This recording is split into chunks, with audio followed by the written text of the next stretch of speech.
Hi guys, if you're a pet lover and you have a pet business, particularly a home dog boarding and or daycare business, then this video is for you, because what I'm going to do is something different today. I'm going to walk you through my process of how I do things around here. And you know, it's totally different from a place that has kennels, right? Because you have to manage dogs going in, coming, going, co-mingling, different sizes, different training abilities, different personalities, different motivations. I mean, the list goes on, right? And so I thought, well, you know, while they're cooling off and taking a break from the heat, then maybe I'll go through some of my home processes that I figured out that helps calm the canine chaos and therefore fight risks, and helps me and my team and hopefully you get more, I don't know, in unison, you know, be more in flow in your workflow. Because let me tell you, one of my highest values is efficiency. I know it's super duper nerdy. I get it, it's a nerd thing, and that's okay. I'm okay with that. I love efficiency and functionality. I love multifunctionality. I love all that stuff. So I geek out on it. And so when I built my business, I was like, right? Because it was so much chaos, because I had no processes like this in place, none. And the worst part about starting your own in-home dog boarding business is, for sure, and probably for a lot of businesses, honestly, is for sure you don't know what you don't know. And so therefore you don't know what processes you need. You don't know how to create processes because you don't know all your needs yet. You don't know all the variables yet, right?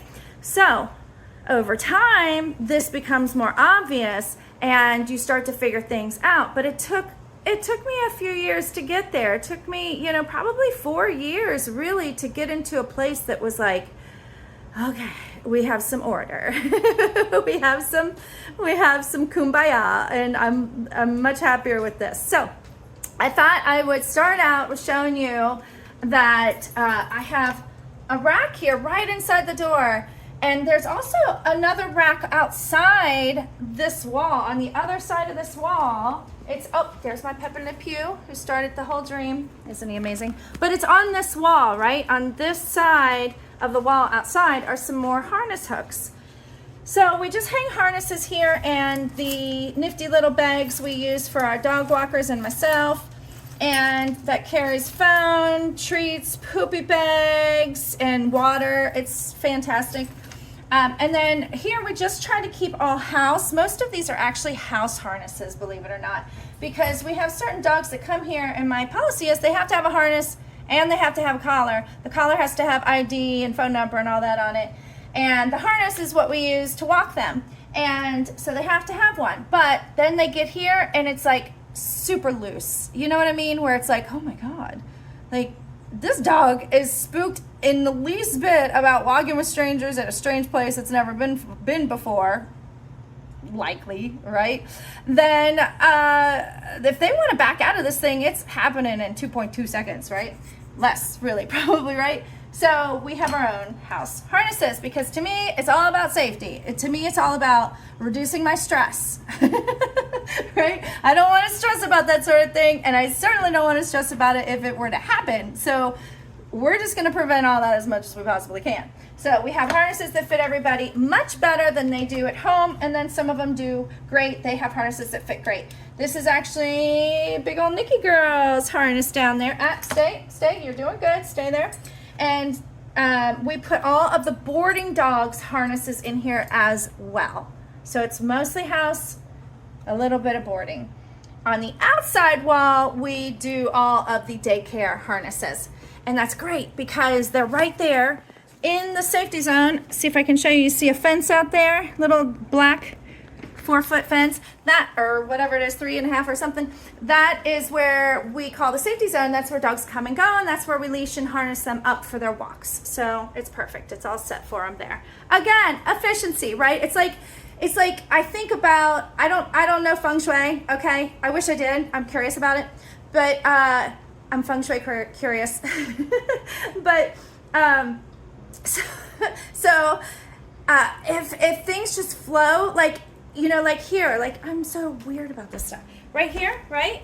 There is my favorite go-to shopping bag I use every week to go get my eggs and then some. And so when I'm done using it, I put it right there. And then the next time I go to my car, whoosh, it's on my way out the door. Off I go. I got my bag in hand. It's perfect. So see, little things like that. That's how I have set up this business. And that is what I'm trying to share with people starting in this video today, because a lot of people think you have to have a kennel system. You can't do it. That's not true. I've been doing it for 6 years without kennels. Yeah, some dogs go into crates because they're used to it and that's where they sleep at night, and we don't want to break that habit. So we let them go in crates. Or sometimes I might have to put them in there just because they're acting out a little bit, or they look tired, they need a nap, and everyone else is still going full Monty, you know. Oh, sorry, Monty. This is Monty. So anyway, so let's get on to the board. Okay. See if you can see that. Oh, let me turn on some better lighting for you. All right, so the board actually used to be here all along, and I was using it for something else, and then one day I got the bright idea, like, hey, keep it simple, stupid.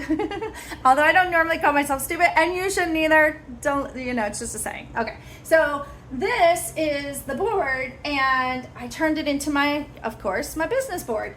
And I actually call it Mind Your Pack, because really that's what we're doing. We're minding the times that they're coming and going, and who's here for boarding versus daycare. That tells us who needs fed in the morning, right?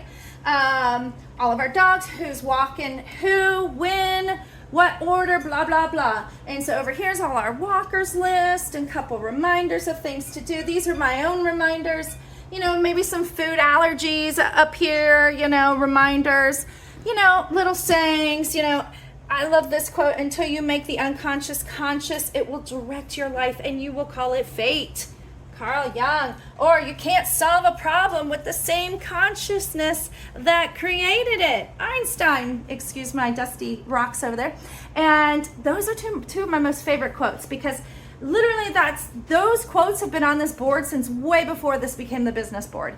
And they have like a foundation to my business. They are the foundation of my board, and they have built what we have built here is literally living off of those two quotes and reminding myself that all the time, okay? Because when you can't solve a problem with the same consciousness that created it, well, that means, hey, you got to change your consciousness if it's not going well, okay? So, okay, over here's my little workstation that I just found a box that needs to be thrown away. And so I get to sit up here on tall bar stools, because then the dogs don't climb all over my computer, and they don't get all up in my face and everything when I'm trying to get, like, you know, a quick email out or whatever I have to do. And let's see, what else? Oh, down here we have our TREATSs and some water bottle to clean the board, some bones for when less dogs are here. Of course, we got to have our jams, so we have our Bluetooth speaker. Oh, and then here's our Not Here training spray, all essential oils. And that works pretty good so far. I'm still testing it out. I just got it, but I'll let you know if you want to know. Let's see. That's about it. And then over here, we have drawers. And these drawers hold all of our leashes and our belts, because everybody has to wear a belt around their waist and have their leashes attached to them. We use dual leashes because we walk 3 dogs at a time on average. And then, of course, we have some fun little giggle balls. Oh, just forget I did that. Just forget about it. You know, things like that. We got poopy bags down in here in a notebook, you know, for communication with the staff, or I hate to call them staff, but, you know, I only have literally 1 helper plus walkers. So it's really not that much. It's just like a little family, actually. That's about it for in here. Oh no, wait, I almost forgot. I was gonna show you this cabinet, which has kind of become our like catch-all cabinet, which I'm cool with because it's great. It was supposed to be for something else, but that didn't work out. Actually, it was supposed to be for this water filter. That did not work out. So yeah, everything we need, right? Lint brushes, extra oops, extra treats, extra bags for the walkers, extra clothes for the dogs, some extra leashes down there, and ooh, don't tell anybody, but we have a whole box of squeaky toys. And that's about it. Oh, watch out, baby dogs. Okay, and that's about it. Yeah, so I hope that this little tour of my humble abode and my, more importantly, workflows and processes, excuse me guys, beep, beep, beep, beep. I hope that this has helped you kind of start imagining how you might be able to set stuff up that keeps it super simple, right? Forget technology, forget, having to carry your phone around and everybody had to log into a system to try it out with the, see what's going on, who's coming, who's going, who has food allergies. You're a home-based business. You don't need all that. And that's expensive. Why would you spend all your money on that every month when all you got to do is keep it simple? Keep it simple.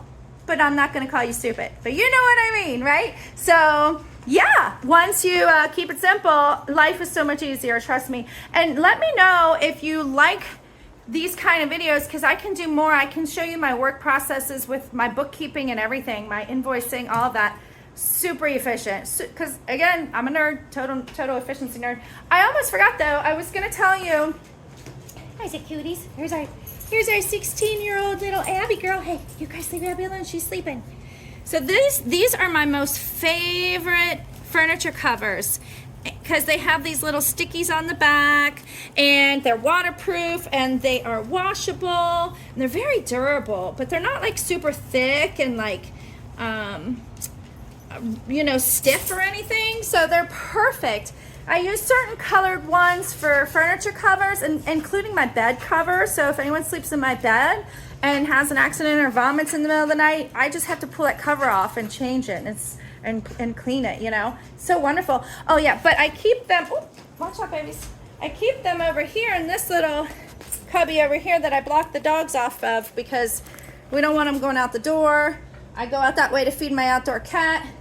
We don't want any accidents, but also this goes back to the rooms. And of course we don't want any dogs in the back unsupervised. So anyhow, this storage bench is what carries all of our furniture covers. And they also work great on the floors, because when, it rains and it's all muddy, it gets slippery. Plus, I want to keep my floors as best as I can, because these are like original 60-year-old floors, y'all, like super awesome, right? So I want to keep them as in good a condition as I can possibly do so. And when I cover the floors with all those furniture covers, they're not very slippery or anything, so it's great. And I kind of anchor them down with chairs and stuff, right? And it's just been such a blessing. So if you love, those little ideas, or if you think you'd like some of those, let me know. I can put a link to, I'm not an affiliate, I don't make any money, but I could put a link in my description of these furniture covers in particular, because they're awesome. And I think that's about it. Oh, we have doggy bed covers too. These are awesome too. I should be an affiliate. I'm just kidding. I don't want to do all that. So these are nice. These are washable, waterproof also. So forget washing dog beds. You know what a mess that is. So that's the way to go. If you don't have dog bed covers, that's it. And hopefully this video went well. You could hear me on all of it, because I didn't have time to get a mic and everything set up, or myself, obviously. I've just been playing with dogs all day in the heat, y'all, so just looking a little cray-cray. So I hope that you like this sort of stuff. And again, like I said, let me know if you do in the comments below, because I can do some more workflow things. I can show you my workflow with introducing dogs, my workflow for getting dogs ready for a walk. I mean, I could, my workflow for my invoicing, you name it. I could just go on and on. So yeah, okay, that's all I got. Kind of out of breath. We got to go outside now.